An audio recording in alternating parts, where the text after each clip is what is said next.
नमस्कार दोस्तों। आइए आज सुनते हैं एक कथा कि शत्रु को छोटा कभी ना समझे। महाभारत के कई ऐसे प्रसंग हैं जिनमें सुखी जीवन के सूत्र बताए गए हैं। अगर इन सूत्रों को जीवन में उतार लिया जाए तो हम कई समस्याओं से बच सकते हैं। यहाँ जानिए कि अहंकार से जुड़ा महाभारत का एक प्रेरक प्रसंग। इस प्रसंग में श्री कृष्ण ने अर्जुन को समझाया कि घमंड नहीं करना चाहिए और शत्रु को छोटा कभी ना समझे। तो अर्जुन और कर्ण के बीच में युद्ध हो रहा था। देखिए, हम सब जानते हैं कि कौरव की तरफ से लड़ रहे थे कर्ण, जिनके साथ बहुत बड़ी सेना लड़ रही थी उस समय। और जो अर्जुन है वह श्री कृष्ण के रथ पर सवार थे। तो इधर से सिर्फ अर्जुन लड़ रहे थे, किंतु वहां से एक बहुत बड़ी सेना लड़ रही थी। तो अर्जुन और कर्ण के बीच में युद्ध हो रहा था। दोनों ही योद्धा पूरी शक्ति से लड़ रहे थे। अर्जुन के बाण कर्ण के रथ पर लगते तो उसका रथ 20-25 हाथ पीछे खिसक जाता, जबकि कर्ण के प्रहारों से अर्जुन का रथ थोड़ा सा ही पीछे खिसकता था। जब कर्ण के बाण अर्जुन के रथ पर लगते तो श्री कृष्ण कर्ण की प्रशंसा कर रहे थे, क्योंकि श्री कृष्ण जानते थे कि भाई कर्ण जो है वह अकेला अपना साहस दिखा रहा है और जो अर्जुन का रथ है वह श्री कृष्ण ने संभाल रखा है। तो जिसका रथ भगवान ने संभाल रखा हो उसके रथ को कौन हिला सकता है। बस यही सोचकर श्री कृष्ण कर्ण की तो प्रशंसा कर रहे थे, किंतु जब अर्जुन प्रहार करता था तो श्री कृष्ण चुप रहते थे।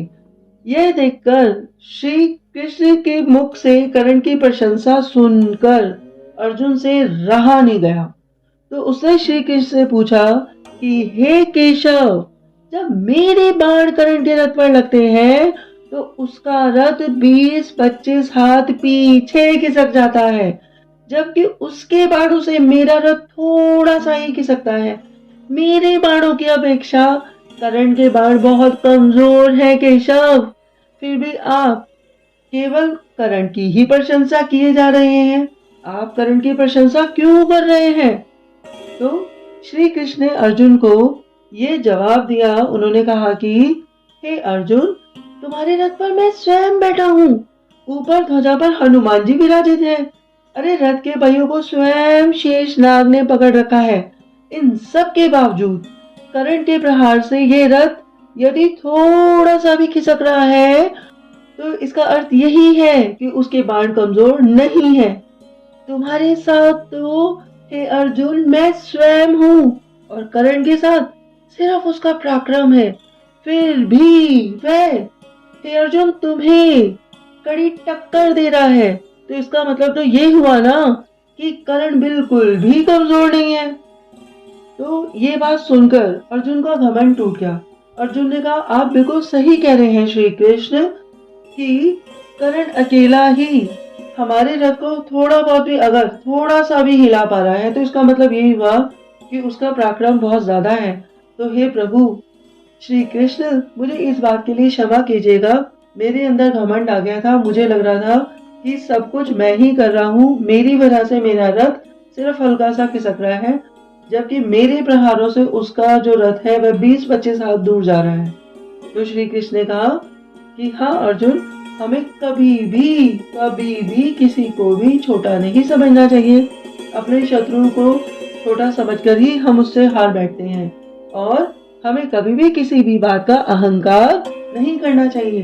अहंकार करने से ही हमारी हार शुरू हो जाती है। तो दोस्तों, ये कथा तो यहीं पर संपूर्ण हो गई। ये कथा हमें यही सिखाती है कि हमें शत्रु को छोटा कभी नहीं समझना चाहिए और कभी भी किसी भी प्रकार का घमंड नहीं करना चाहिए।